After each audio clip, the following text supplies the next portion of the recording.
1 நாளாகமம் 27ஆம் அதிகாரம் 1ஆம் வசனம் முதல் 34ஆம் வசனம் வரை. தங்கள் இலக்கத்தின்படி இருக்கிற இஸ்ரவேல் புத்திரருக்கு வம்சங்களின் தலைவரும் 1000க்கு சேர்வைக்காரரும் 100ற்கு சேர்வைக்காரரும் இவர்களுடைய தலைவரும் வைக்கப்பட்டிருந்தார்கள். இவர்கள் வருஷத்திலுண்டான மாதங்களிலெல்லாம் மாதத்திற்கு மாதம் ராஜாவை சேவிக்கிறதற்கு வகுக்கப்பட்ட வரிசைகளின்படியெல்லாம் மாறி மாறி வருவார்கள். ஒவ்வொரு வகுப்பில் 24,000 பேர் இருந்தார்கள். முதலாவது மாதத்துக்கு முதல் வகுப்பின் மேல் சப்தியேலின் குமாரன் யஷோபெயாம் இருந்தான். அவன் வகுப்பில் 24,000 பேர் இருந்தார்கள். அவன் பேரேசின் சந்ததியாரில் சகல சேனாபதிகளின் தலைவனாயிருந்து முதல் மாதம் விசாரித்தான். 2வது மாதத்தின் வகுப்பின் மேல் அகோகிய நான்ன தோதாயி இருந்தான். அவன் வகுப்பிலே மிக்லோத் தலகர்த்தனாய் இருந்தான். அவன் வகுப்பிலே 24,000 பேர் இருந்தார்கள். 3வது மாதத்தின் 3ஆம் சேனாபதி யோய்தாவின் குமாரனாகிய பெனாயா என்னும் தலைமையான பிரதானி. அவன் வகுப்பில் 24,000 பேர் இருந்தார்கள். இந்த பெனாயா அந்த 30 பராக்கிரமசாலிகளில் ஒருவனும் அந்த 30 பேர்களின் தலைவனுமாய் இருந்தான். அவனுடைய வகுப்பை அவன் குமாரனாகிய அமிசபாத் விசாரித்தான். 4வது மாதத்தின் 4ஆம் சேனாபதி யோவாபின் சகோதரனாகிய ஆசகேலும் அவனுக்கு பின்பு அவன் குமாரன் செப்தியாவுமே. அவன் வகுப்பில் 24,000 பேர் இருந்தார்கள். 5வது மாதத்தின் 5ஆம் சேனாபதி இஸ்ராகிய நான சம்ஹூத் என்பவன். அவன் வகுப்பில் 24,000 பேர் இருந்தார்கள்.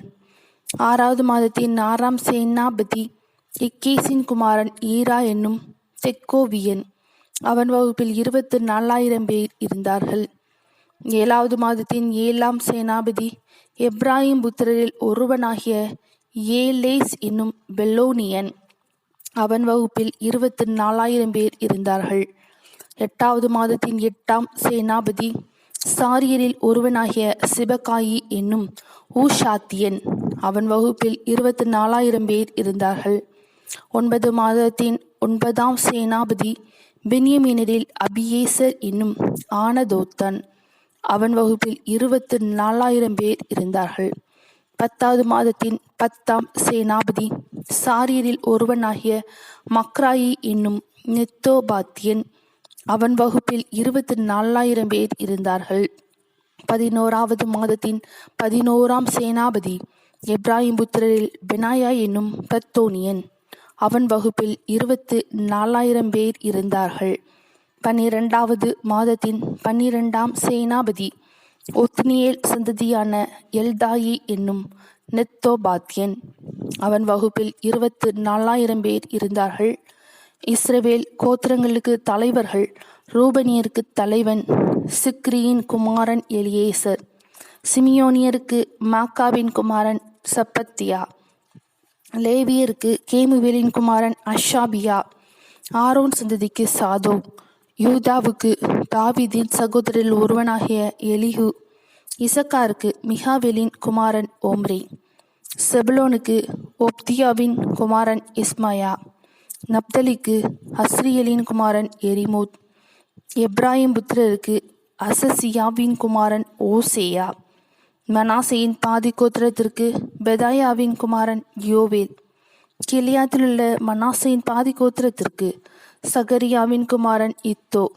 பென்யமீனுக்கு அப்னேரின் குமாரன் யாசியேல். தானுக்கு எரோஹாமின் குமாரன் அசாரியேல். இவர்கள் இஸ்ரவேல் கோத்திரங்களுக்கு தலைவராயிருந்தார்கள். இஸ்ரவேலை வானத்தின் நட்சத்திரங்கள் அத்தனையாய் பெருக பண்ணுவேன் என்று கர்த்தர் சொல்லியிருந்தபடியால் தாவீது 20 வயது முதல் அதற்கு கீழ்ப்பட்டவர்களின் இலக்கத்தை தொகையேற்றவில்லை. செரியாவின் குமாரன் யோவாப் எண்ண துவக்கியும் முடிக்காதே போனான். அதற்காக இஸ்ரவேலின் மேல் கடுங்கோபம் வந்தது. ஆதலால் அந்த தொகை தாவீது ராஜாவின் நாளாகம கணக்கிலே ஏறவில்லை.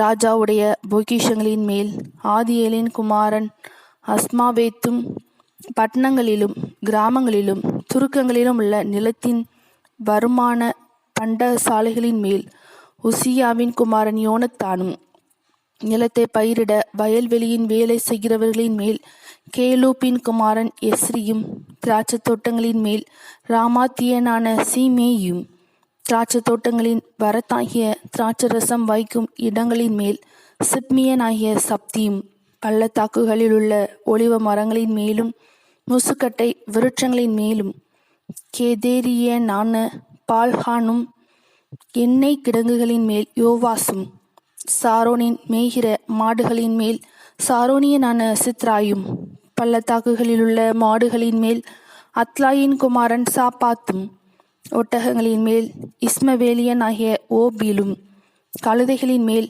மெரோனௌத்தியனாகிய எஹெதியாவும் ஆடுகளின் மேல் ஆகாரியனான யாசிசும் விசாரிப்புக்காரராய் இருந்தார்கள். இவர்கள் எல்லாரும் தாவீது ராஜாவின் பொருள்களுக்கு விசாரிப்புக்காரராய் இருந்தார்கள். தாவீதின் சிறிய தகப்பனாகிய யோனத்தான் என்னும் புத்தியும் படிப்புமுள்ள மனுஷன் ஆலோசனைக்காரனாய் இருந்தான். அக்மோனியின் குமாரன் எகியேல் ராஜாவின் குமாரரோடிருந்தான். அகித்தோப்பேல் ராஜாவுக்கு ஆலோசனைக்காரனாய் இருந்தான். அர்க்கியனான ஊஷாயி ராஜாவின் தோழனாயிருந்தான். பெனாயாவின் குமாரன் யோய்தாவும் அபியத்தாரும் அகித்தோப்பேலுக்கு உதவியாய் இருந்தார்கள். யோவாப் ராஜாவின் படைத்தலைவனாய் இருந்தான். 1 நாளாகமம் 27 அதிகாரம் முடிந்தது.